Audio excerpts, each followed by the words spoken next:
안녕하세요. 러셀에서 수능 영어 가르치고 있는 장원입니다. 자, 오늘 2023년 수능 성공 전략이라는 제목으로 제 1년 커리큘럼 OT를 좀 진행하려고 하는데, 일단 제 소개 먼저 할게요. 제 이름은 지금 말씀드린 것처럼 장원이고요. 장원이고, 다음 슬라이드부터는 조금 과시적인 소개를 부끄러움을 무릅쓰고 진행을 할 건데, 부끄럽죠. 제가 네이버에다가 제 이름을 이렇게 쳐서, 심지어 그걸 캡처를 본인이 해서 PPT에 이렇게 담아서 여러분들한테 보여주고 있는 것 자체가 부끄러운데 해야 돼요. 왜냐면 제 말에 신뢰를 주기 위해서 저라는 사람한테 타이틀을 좀 얹혀야 됩니다. 저는 탭스 전국 1타예요. 평강, 그리고 인강, 그리고 강의 평가에서 전국 1타입니다. 더 이상의 말이 필요 없어요. 네이버에 쳐보시면 확인할 수 있을 거고요.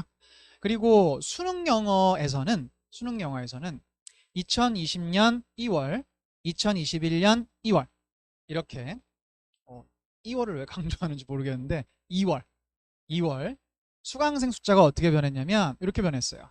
23배가 늘었죠. 23배. 이게 지금 굉장히 큰 수치거든요. 제 입으로 제가 말하기 좀 부끄럽지만 이렇게 늘어난 이유는 강의를 안정적으로 하는구나 라고 생각하시면 되겠죠. 제가 이 두 장의 슬라이드를 왜 먼저 보여드렸냐면 과시가 목적이라기보다는 이 정도로 전문화된 강사이고, 그리고 오래된 내공과 정확한 전략이 있으니까 지금부터 제가 강조하는 부분을 완전히 받아들이셔도 된다 라는 거를 여러분이 인지할 수 있도록 먼저 자기소개를 조금 과시적으로 했습니다. 자, 지금부터가 OT예요. 지금부터가 커리큘럼인데, 일단 2021년 수능 영어까지 그리고 2022년 수능 영어부터, 그러니까 지금 수능이 끝났잖아요. 그러니까 2번 저번이죠. 지났으니까 저번 수능부터 달라진 부분이 있어요. 제가 노란색으로 칠해놨죠. 달라진 부분을 이해하셔야 돼요. 거의 다 알고 계신데 완전 엉뚱하게 공부하는 분들이 가끔 계시더라고요. 이걸 모르셔가지고 바뀐 부분이 있어요. 그게 뭐냐면 요거예요. 간접 연계라는 건데, 직접 연계가 뭐냐면, 간접 연계라고 써놨으니까 직접 연계가 예전엔 EBS 연계 교재에서 7문제가 수능 영어 영역에 그대로 나왔어요. 지문이 바뀜없이 그대로 7문제가, 심지어 쉬운 문제도 아니고 어려운 문제 7문제가 그대로 나왔습니다. 그러니까 EBS 연계 교재를 열심히 공부한 친구들은 굉장히 혜택을 받겠죠. 그렇죠? 근데 이제는 간접 연계다. 간접 연계가 뭐냐면 소재만 가져온다. 소재만 가져온다는 게 뭘 의미하냐면요, 아무 의미가 없다를 의미합니다. 그러니까 EBS 연계 교재를 봐도 뭔가 이게 연계된 느낌을 전혀 느낄 수가 없을 것이다. 이렇게 이해해 주시면 되거든요. 그러면 이게 2021 수능까지는 영어 영역이요, EBS 연계 교재를 공부하는 게 굉장히 중요했겠죠. 그렇죠? 근데 이제는 중요하지 않아요. EBS 연계 교재들이 문제가 좋다 보니까 공부하는 게 나쁘다는 게 아니고요, 이게 필수가 아니라는 거죠. 상대적으로 더 중요한 게 기출문제, 평가원에서 냈던 기출문제들을 보는 게 훨씬 더 중요해진 거예요. 훨씬 더. 자, 예전에는 평가원에서 성실함을 봤어요. 성실함. 그러니까 EBS 연계 교재 지문들을 달달 외고 있으면 굉장히 유리했단 말이에요. 근데 이제는 아니에요. 그게 아니라 진짜 실력 물어보겠다는 거예요. 너 영어 실력 어느 정도야? 를 정확하게 물어보게 된 거죠. 왜냐면 내가 하는 지문이 전혀 나오지 않습니다. 모두 새로운 지문일 것이다. 이렇게 이해하면 됩니다.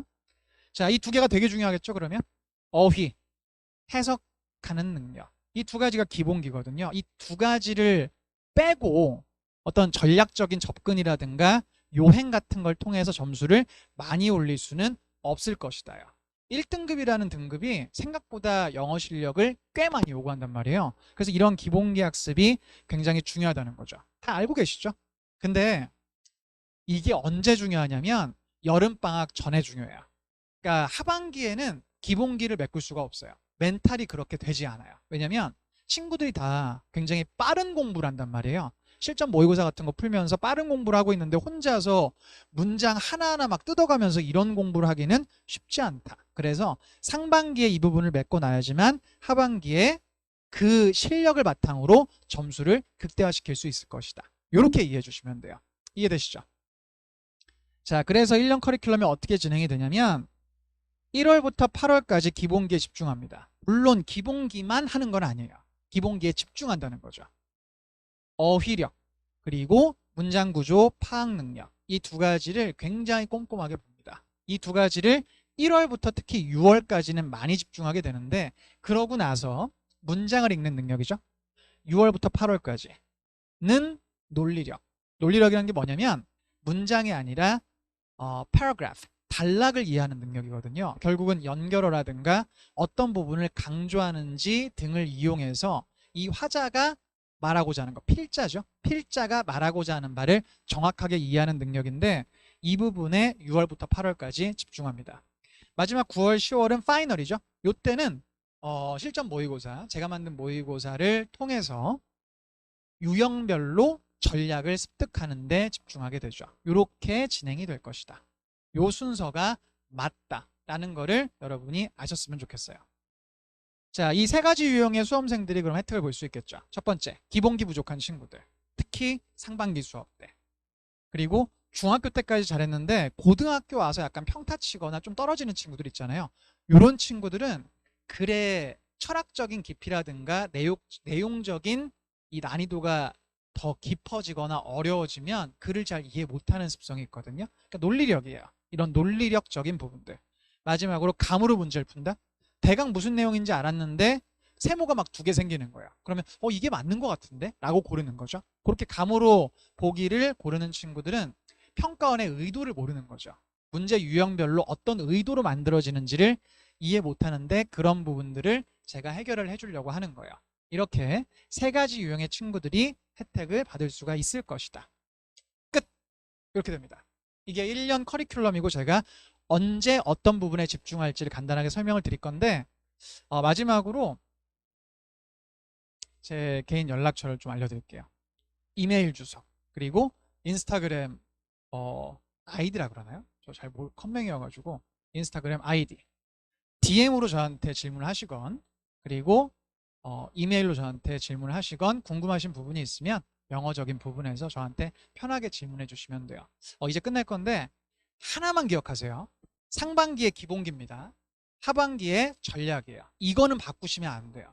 그래야지 정말 중요한 수능이라는 시험을 가장 확률 높게 고득점을 맞을 수가 있는 거예요. 아시겠죠? 자, 그러면 강의 때 뵙거나 이메일을 통해서 혹은 DM을 통해서 소통할 수 있도록 하겠습니다. 바이.